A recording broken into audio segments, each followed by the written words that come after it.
This is House Planning Help episode 96. Hi, I'm Ben Adam Smith, and this is the podcast for you if you want to build new or remodel an existing space. I'm exploring what houses we should be building in the 21st century. My personal goal is to create an energy efficient home before I turn 40 in August 2016. Coming up in this session, my guest is Cara Rosemeier, Director of the Passive House Academy, New Zealand. We're looking at natural ventilation. Is it fit for purpose? Also, being our 96th podcast, you might realise that we're approaching that milestone of 100. So we've got a big announcement coming later in this podcast, something I'm excited and also pretty nervous about that's been in the offing for a while. Can you guess what it is? I'll tell you about that towards the end of this episode. Also, I've got something to share with you. This was a video that I watched during the week, so if you've got a spare 10 minutes, I think it's worth the investment. You might have heard of Walter Seagal before. He influenced a lot of people that I respect currently in construction, in architecture. In terms of self-build, he drove that movement forwards, owner-builder scenario, whatever you like to call it, here in the UK. And there's a documentary short, as I mentioned, about 10 minutes long. It's called Walter's Way, the Anarchist Housing Estate, and it's all about what happened in the late 70s in Lewisham. It's when phase one started, and it just looks back at his life and his impact that he made. And I think you'd find that very interesting. So I'll embed that at the bottom of today's show notes, houseplanninghelp.com/96. Today's podcast is with Cara Rosemeier, and she's been someone that I've wanted to chat to for a while. We haven't settled on a topic, however, it presented itself when I did an episode titled Achieving Passive House Standard with Natural Materials. To me, that's the ultimate goal. Natural materials, passive house standard, you're laughing at that stage. However, Cara was ready to challenge me on exactly what did I mean by natural materials, and surely everything is natural in some respects. So she's going to fight that argument, and then that leads us into indoor environments and how good they are for us and what it means for ventilation, particularly natural ventilation. Is it a good idea to go down that route? First, though, I wanted Cara to share a little bit on her background and where she is today. So I started out in physiotherapy, but for most of my life I was doing building physics, being either a consultant, researcher, or teacher in this area. Well, currently I'm the director of the Passive House Academy, New Zealand. No affiliation with the Irish Passive House Academy. A board member of the Passive House Institute, New Zealand, a building physics consultant, and a part-time lecturer at university. Our topic today is all about natural ventilation and whether it's fit for purpose. And we're going to dive into that in a moment. But I thought the broader question, which I know you have a slightly different take on because we've done episodes on this before, I always think of natural as being good. So what is natural in your view? All right. So in the interest of full disclosure, I may be particularly sensitive to the connotations of the term natural, as this is just not natural, as one of the favorite abuses thrown at non-heterosexual people like me. So if this is supposed to mean that there are no examples of non-straight sexual relationships in the animal kingdom, this is clearly misinformed. But the more likely intended meaning is you're sick, you're an abomination. Now this made me question the division between natural, with this connotation of healthy, good, desirable, and unnatural, meaning unhealthy, bad, and unwanted. But for our topic, well, the question really is, are buildings natural at all? Are buildings natural to begin with? And if we go with the proof that we can find fauna doing the same, then we could perhaps say that some form of apartment buildings can be found with certain species of insects. But I can't come up with any animal building freestanding enclosures for a single family. So, well, birds' nests don't count really. And so doing building what like we're building by this measure seems to be completely unnatural. And our closest naturalists seem to believe this, that they are unnatural. And I believe we should make up our mind whether humans are part of nature or not. I think we are, and that therefore everything we do is natural. Well, when we use natural, in expressions, natural materials, straw bales, I always think of it as things that don't have much processing, that have a small carbon footprint. Would that be a better way of describing it, or are you going to tell me that there's some other reason that I shouldn't be saying that? Well, I'm just wondering, as natural as the shortcut natural, is that really helping us? There are some problems defining it proper, but is it helping us in making good decisions about housing? And I very much doubt this. Well, it is a shorthand that evokes connotations of healthy and benign, but that's mostly undeserved. Well, just as there are poisonous and dangerous things and beings out there in nature, not all natural materials are good-natured. So the picture that we get in our hand when we think about nature are tree-lined meadows with flowers, birds singing, sun shining. Well, we typically forget about natural disasters, earthquakes, hurricanes, tsunami, and the like. So that's all part of nature too. But to give you one example, I measured radon concentrations in a home built from rammed earth. Well, the walls at least were rammed earth and the floors. And the homeowners were very concerned about using natural building materials, but the radon concentrations that I measured, they exceeded 3 times the maximum recommended by the WHO for radon. I can't say with certainty that the rammed earth was the main culprit, but it's quite likely as radon is emitted from decaying materials in soil. So it's quite likely that the rammed earth walls contributed significantly to this high reading. And wood, even completely without glues, is emitting formaldehyde. Not many people are aware of that. And timber dust is a potent carcinogen. So it's not like nature tells you anything about whether a material is natural, tells you about whether a material is healthy. Are you getting at the fact that actually in our houses there will be very little that isn't emitting something or other?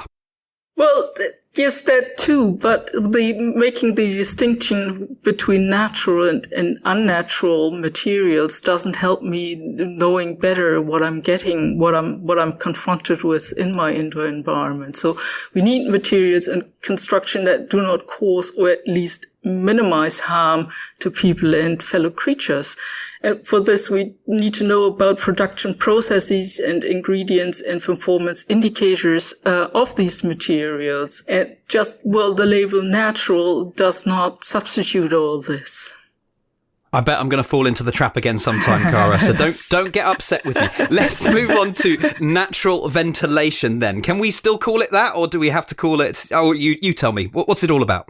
I think it's a completely misleading term.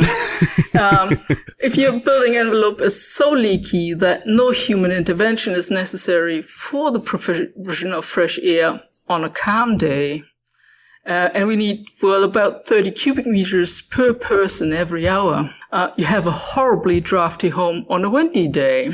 So that would be like punching holes in your water pipes to occasionally have a shower. No one in their right mind would do this. Well, if we exclude this option, the leaky building envelope, and someone needs to open windows and doors at regular intervals if you do not have a mechanical ventilation system installed. So this requires constant human intervention. And if we go with the, well, in my view, more or less meaningless distinction that natural is free from human intervention, then natural ventilation is as unnatural as it gets. Free running is a much better term if you translate this to not being mechanically pressurized. I know you're in New Zealand. Yes. At the beginning of this year, I was in Australia. Yeah. And I came across this quite a few times, so I imagine you have in New Zealand too. They talked about, passive house, not really interested in that because we have an indoor-outdoor lifestyle. Mm-hmm. So they felt very comfortable. And I can sort of see that too, that it just, so long as your environment outside is pleasant and has not got lots of pollutants, you're not on a busy road, then actually... that's part of natural, in inverted commas again.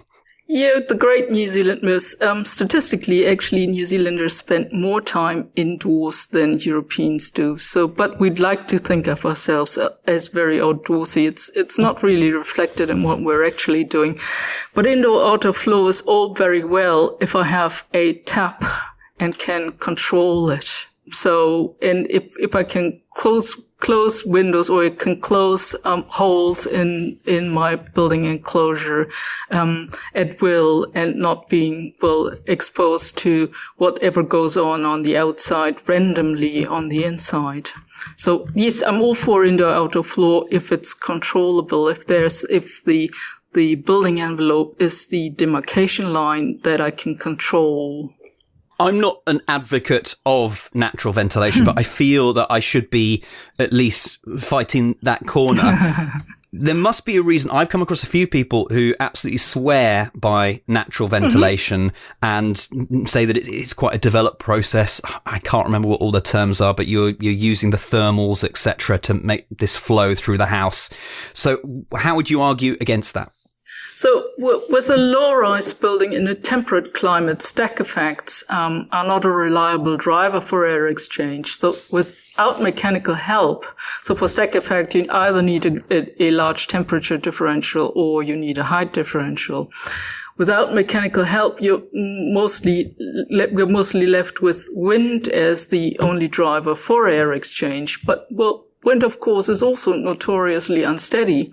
And for the pressure that's necessary to affect your air exchange, it also matters where on the facade the wind impacts. And there's at least a windward and leeward side of a building, and you'll have positive and negative pressures on parts of the facade as a result. But you don't know where is what at any given time. So whether opening a window will affect how many cubic meters of air exchange. Without constant pressure, you don't know what's happening really, and whether you get any meaningful air exchange. You could leave the window open indefinitely just to be sure.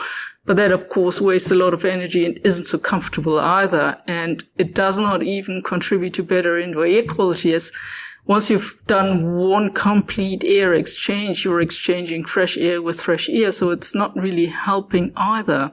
It's really tricky getting good indoor air quality when you're relying, basically, when your answer is basically blowing in the wind. Mechanical ventilation, then, at what stage are you suggesting that we have it? Is it when we get very airtight? Obviously, if we're building from scratch, we'd love to go to very airtight buildings, but perhaps we should look at that stage before of just that house where at the moment the air is blowing straight through. Well, yes. Forced ventilation is the good alternative to the free-running ventilation. It requires, for the level of control you want, it requires a reasonably airtight building envelope to begin with. But then there are various versions of forced ventilation: extract only, supply only. Of course, the golden path would be a balanced heat recovery ventilation system, as you do in passive houses. But generally, the mantra for healthy and comfortable indoor environments is build tight, ventilate right. Okay, let's have a think about indoor air quality for a moment, because we haven't ever covered this in a podcast before. What are the factors that are going to affect us in the house? Because in the house that I'm in at the moment, I don't even think about it, but what's going on in the environment around me? An ever-growing mix of substances that you bring into the indoor environment. And people are concerned about emissions from building materials, but what's in your sofa? What's in your reusable shopping bag? At Christmas, my supermarket was gifting me a shopping bag, and it smelled horrible when I brought it home, so I had to evacuate it. It's nice and textile and feels really good, but it smelled horrible, and I had to evacuate it on the balcony for about a month or so until I could bring it in. And it's cleaners, lots of things that are in the indoor environment, and they all emit a cocktail of pollutants. And most of them, we have no idea what they are. We have no idea what concentrations they are in. And that makes it, ideally, you would want a strategy for good indoor air quality would start with source control.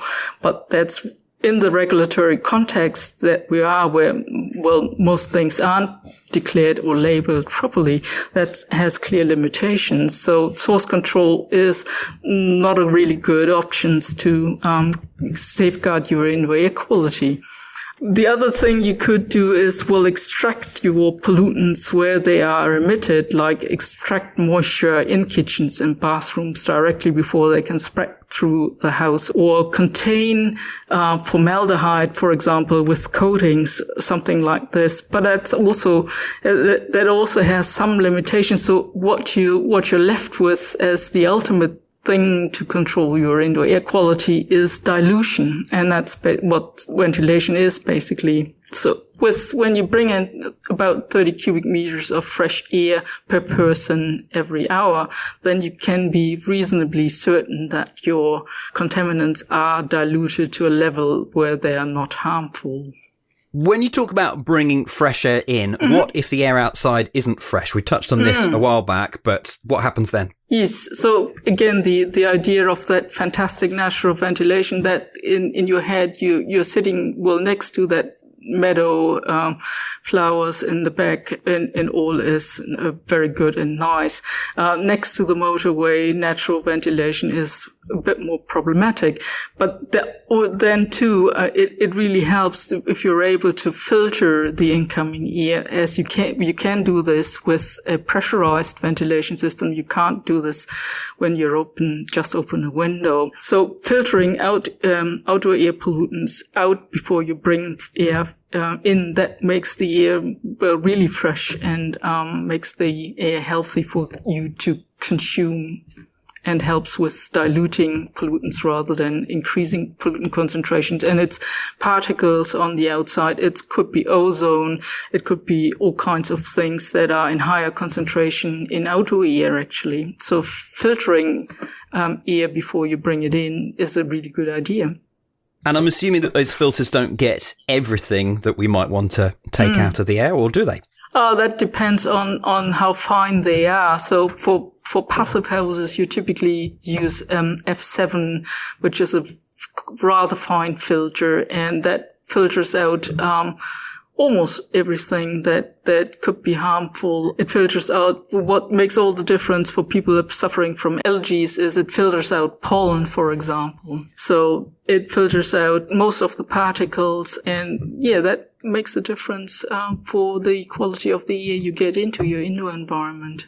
Can we go through some of the elements that can be monitored in the house? I've been to schools, for example, before. This seems a very common thing that when they've moved from a typical type school into a passive house school, they talk about concentration being better in the afternoon, because before the build-up of CO2 would continue throughout the day, and then there'd be that lethargy in the afternoon, and the kids just don't concentrate as well. So can you describe a few of those? CO2 is one we know about, but are there others that you can tell us about? Other potential indoor air contaminants, there are numerous. Nitrous dioxide, carbon monoxide, particles. CO2 is typically used as an indicator because the gases, indoor air contaminants, their concentration is correlated with CO2. So CO2 is relatively easy to monitor. That's why it's used as an indicator for all kinds of other things that may be in the indoor environment. And that's reasonable with, some exemptions, like radon, for example, has nothing to do with CO2 concentrations. But other indoor air contaminants that you'll typically find, they are quite well correlated with CO2 concentrations. And yes, CO2 concentrations is one thing that I measured for research that I've done in new houses in New Zealand here. And these houses were all manually ventilated or free-running houses, and they all had rather concerning CO2 concentrations for long periods of the time that I measured. I measured over a week. So, and the air quality, according to an international international standard that categorizes indoor environments depending on CO2 concentrations above outdoor concentrations was not so very good for long periods of time in those houses. But again, it's not surprising if your only driver for air exchange is wind, and these were all low-rise houses in, well, relatively moderate climates, then, well, it depends on whether the wind is blowing or not, whether you get your good air exchange or whether your indoor air contaminants are building up. This might be a slight aside. However, if you grow plants in the house, does that help at all, or is that just nonsense? Well, there is some research that says it helps with some forms of indoor air contaminants like volatile organic compound. There's apparently formaldehyde. There's apparently some evidence there. Obviously, it does not help with CO2 because CO2 is what these plants are emitting overnight. Just as we get towards the end, have we wrapped up this natural ventilation fit for purpose? I'm saying, or I'm imagining you're saying, no, it's not fit for purpose. No, it is not fit for purpose. If your purpose is a comfortable and healthy indoor environment, then natural ventilation does not deliver that. So we haven't talked about the comfort aspect yet. But, well, if natural ventilation overnight, so if you need to get up at nighttime every 2.5 hours to get your air exchange going, that's not very comfortable. The air that comes in through your windows inevitably will be cold air. That's not very comfortable. And so from an energy point of view, of course, it doesn't make sense either if you can recover heat from the outgoing air to 90% or more, and then you get coefficients of performance of 1 to 16. So 1 kilowatt hour electricity gives you 16 kilowatt hours heat back in, well, your climates. In my climate, perhaps only 10, but it's still significantly higher than what you get from even a very good heat pump. So, and you don't need to do anything if you have a well-adjusted, balanced ventilation system with heat recovery. You get consistently fresh air delivered and don't need to worry. While I've got you on, there was something else I wanted to ask you, because in my documentary, The Future of Housing and How Air Tightness Can Help, we showed one scene where we did a very basic retrofit on a house and sealed it up a little bit using foams and sealants. So the air tightness would have gone from, I can't remember what it was, 8, maybe down to 5-ish. And I showed the documentary up in Scotland at one of the universities, and they were very concerned about the air quality. Now, no change was made to the ventilation strategy at that point. Would that have been a bad retrofit in your eyes? Because you said this a while back, build tight, ventilate right. Well, if the people who live in this house are operating their windows as they should, then, well, all is good. If they don't, then they still have the poor air quality they had before the tightening went on. So the tightening, well, it doesn't make that much of a difference for your air quality. They were at 8 air changes before the... Yes. All right. 8 and 5 or 8 and 3/4, your air quality doesn't make a difference at all. If they were at 40 air changes per hour previously and you've brought them down to, or you did whatever measures were undertaken, they brought them down to 3, then I'd say, yes, they probably, at 40, they probably were extremely drafty and probably ventilated more than enough through the leaks in their building envelope.